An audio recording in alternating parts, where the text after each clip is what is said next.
For the past week, we have seen ferocious political debate in Parliament and the Houses being disrupted several times. Among the issues that has created the conflict between the BJP and the Congress is the issue of Robert Vadra's land deals in Haryana.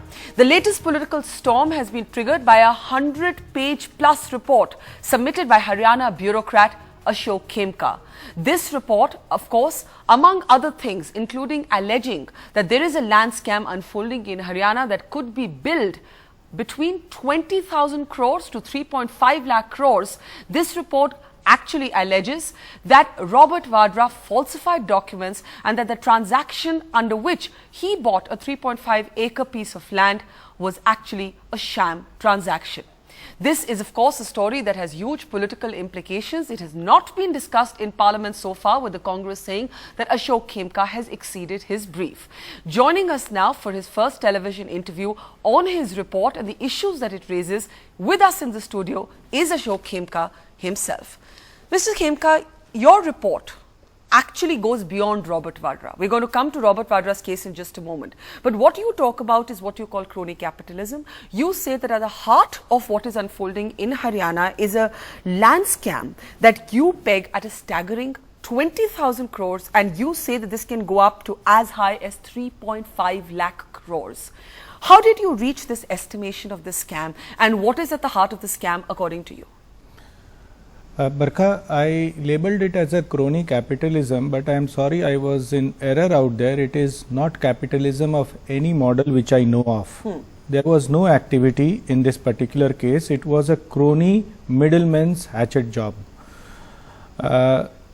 Having said this, the figure was arrived in this manner that the profit made after deducting all expenses of paying government fees and penalties and all sorts of fees, the profit made was about around 43 crores for 2.7 acres of commercial license on 2.7 acres of land.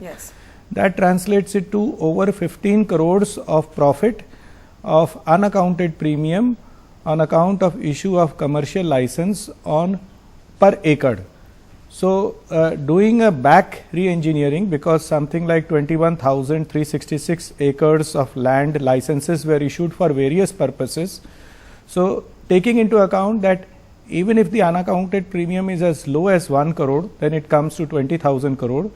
And if you use the figure of 15 crores, then it comes to a humongous figure of 3.5. So, it could be any figure between 20,000 crores and 3.5 lakh crores. But the question is, to actually evaluate, it's not only a financial loss to the nation or to the people of the state of Haryana, it's much beyond that, because it destroys the moral fabric of the nation.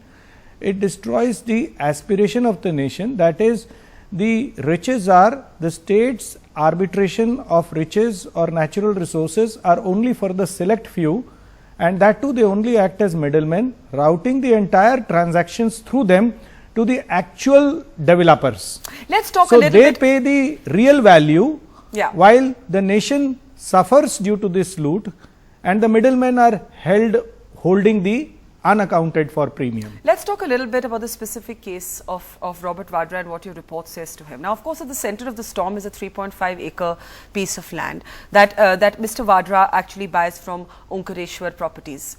Now, what you have said is the following. Your report, which we have gone through in detail, says that since no money actually exchanged hands, because you have said that at the time Mr. Vadra's firm had a paid up capital of only 1 lakh rupees, and you have said that he subsequently paid Omkareshwar Properties with advance money gained from DLF and, in installments. That is what you have said. So you have said that in law, this does not constitute an actual sale. You have said it's a sham transaction, and you have further said that this is based on falsified documents.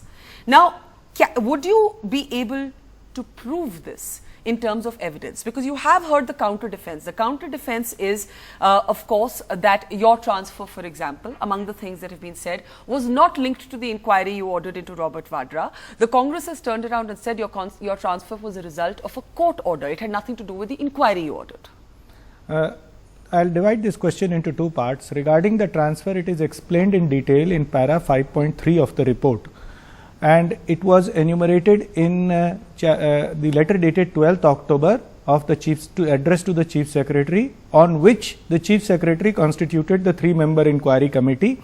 The inquiry committee refused to give any findings on that particular letter, and they only said that the 2 orders qua the allegations against the companies of Mr. Robert Vadra were not proved, and the transaction was completely above board.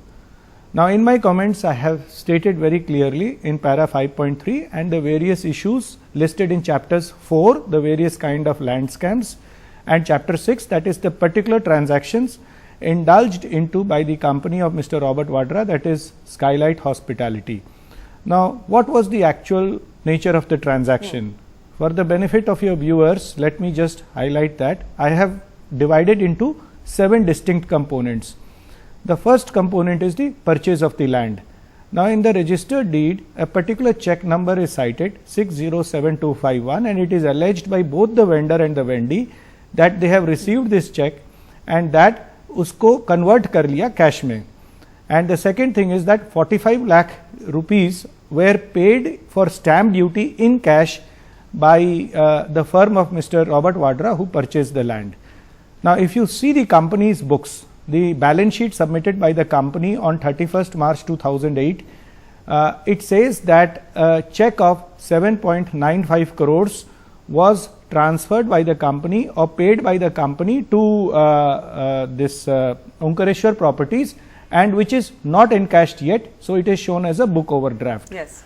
So, the first part of the statement in the registered deed is completely false. The second part, it is very clear from the evidence gathered that 607251, this check number does not belong to Skylight Hospitality, and that this particular check number was never presented to the bank for encashment. So, what happened exactly is that Robert Vadra subsequently, or Skylight Hospitality Company subsequently enters into a collaboration agreement with DLF after obtaining a letter of intent. That letter of intent was also not examined properly under the law. There has to be a due inquiry by the Director Town and Country Planning, in the sense that he owns the land. Yes, he owned the land, but by virtue of a sham sale, because sale is defined in the Transfer of Property Act as the price actually paid, which was not paid, or promised to be paid in the future, which was not stated so in the registered deed. You've heard the counter argument to this, that if there is a private transaction between a buyer and a seller, and it does not break a law of the land, then Ashok Khemka or no one else has the locus standi to object to it. So, you have to actually prove that a law of the land was broken. How do you prove this? So, here the virtue that in the registered deed, the transaction as stated was not correct. Yes. It is the duty of the registering authority, that is the registrar Gurgaon, or the sub-registrar at Sohna, who registered the deed, after knowing the fact that 607251 does not belong to the company and never presented for encashment or was never encashed, to get these details from the bank.